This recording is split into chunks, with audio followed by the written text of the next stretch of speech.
Most calendars last 1 year, then end up in the trash. So I made one that lasts forever.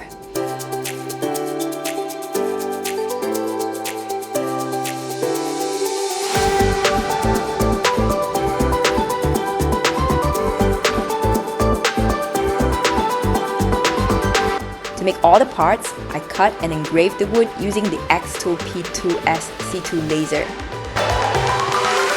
Cuts the plywood cleanly and engraves the months and numbers sharply. So everything looks neat and professional.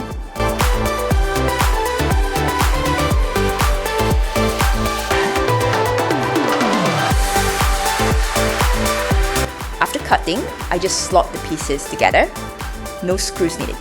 Simple and satisfying. Each month has a sliding marker. The date tiles can be rearranged, and the whole piece stands nicely on any desk. You can even put your favorite photo inside.